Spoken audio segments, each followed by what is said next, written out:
NATO continues its military roles. It's participated in Afghanistan, Iraq, and Libya. However, it also has a Commission for the Science for Peace and Security.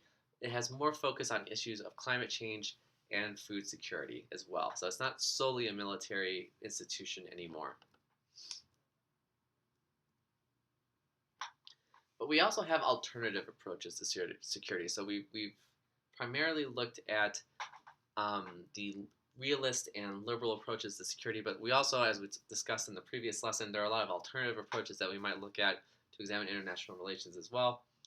And these perspectives suggest that genuine security comes by working with enemies to resolve conflicts. There's a need to understand the causes of conflict and to try to develop cooperative social mechanisms to address them. And this is part of the larger peace movement that emerged really during the Vietnam War. Broader intellectual currents for these alternative approaches to security include postmodernism, gender theory, and critical theory, of course, as we have discussed in the previous lesson. According to gender theory, global politics and security are not gender neutral. Masculine perspectives have essentially prevailed. And as part of these theories, scholars working within this framework have examined the incidence of rape during war and how this has generally been ignored by mainstream scholars of international relations. And they point out that this is a very, very serious problem that needs global attention, and really a definite stop needs to be put to these types of practices during warfare. These perspectives also suggest that there's an increasing gap between developed and developing countries. The prosperous countries of the Northern Hemisphere tend to be much more secure than the poor countries in the global South.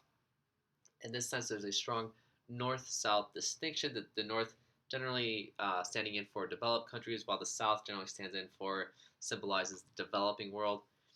Both the North and the South have interest in ending the dependence of the developing world on the developed world, oppression, hunger, and human insecurity.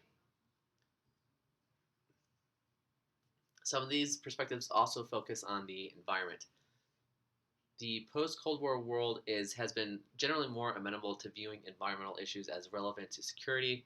So the state of the world's forests, biodiversity, and climate change are now being viewed and analyzed as important security issues in the world.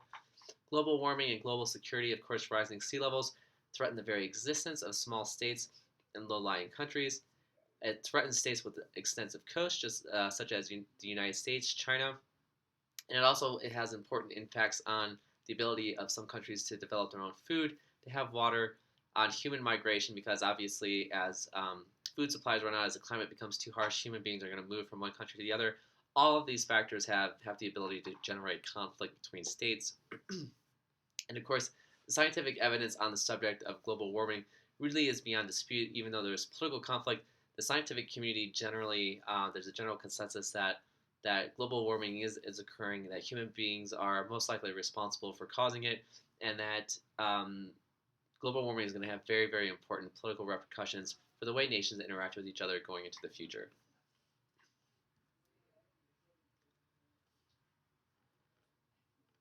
There's also an increased emphasis on energy security, so the access that individuals have to energy resources, food, and water security, so that we're trying to move beyond a narrow state focus of security. We're not just focusing on the realist conception of security as trying to protect the interests of the state. We're trying to expand that to examine the access that individuals have to the resources that they need to be able to survive. This is what we would describe as a focus on human security as opposed to state security.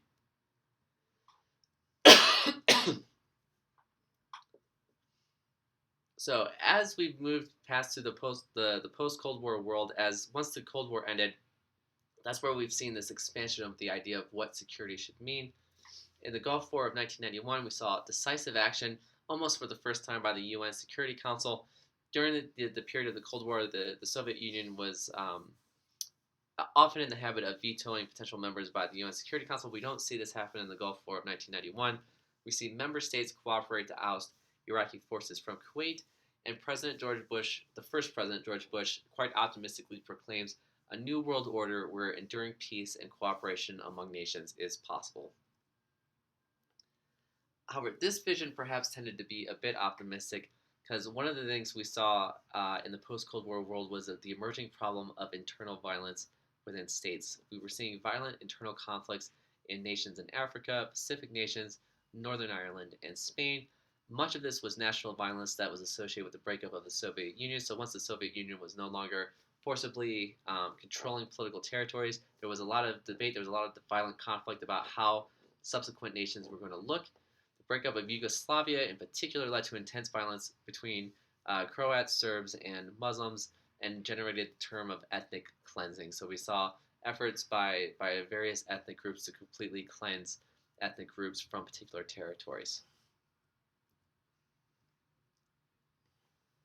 We've also seen severe problems in Africa. We've seen fragile and failing states. Somalia, of course, demonstrates the failure of U.S. efforts to keep peace in the region.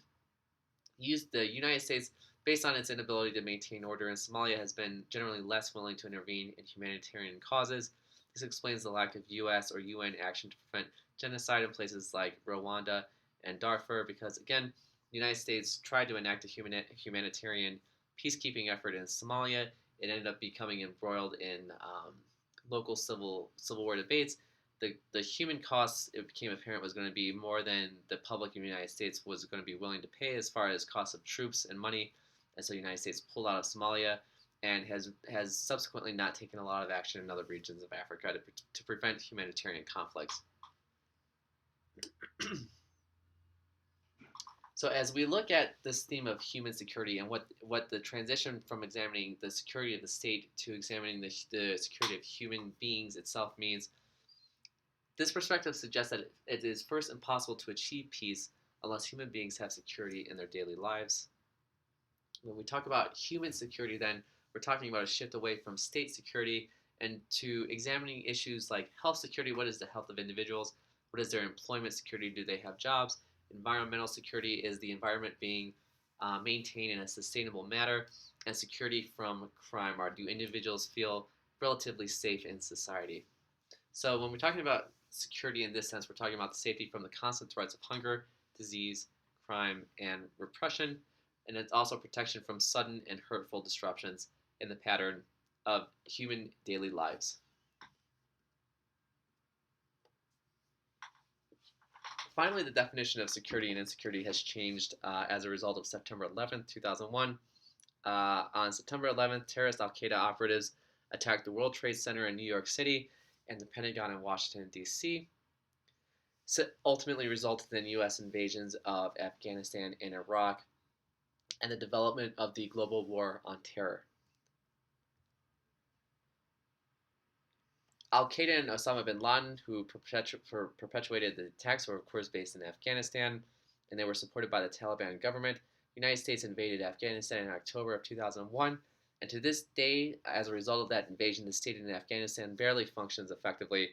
Osama bin Laden was not found and executed for his crimes against the United States until 2011. So despite the fact that the United States went into Afghanistan with the purpose of finding and capturing Osama bin Laden, it took over 10 years to do so. And so to this extent, the war in Afghanistan has lingered much, much longer than policy officials had ever considered back in 2001.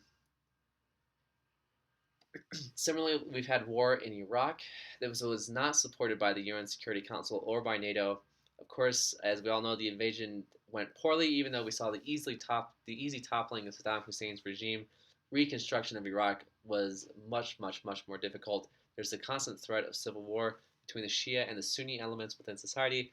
We've had over 1 million Iraqi civilian deaths, nearly 5,000 U.S. military casualties, and more than 30,000 U.S. military wounded, at a cost of $3 trillion to the U.S. economy.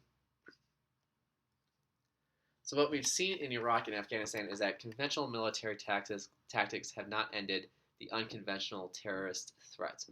We see that Al-Qaeda and the Taliban still function both in Iraq and Afghanistan. There's a constant threat from suicide bombers, and the security picture in this day in Iraq and Afghanistan remains fairly bleak. So that's going to do it for today's lesson. Do be sure to submit a question over anything that you don't understand over this week's material, and do also please be sure to take the quiz. Thank you.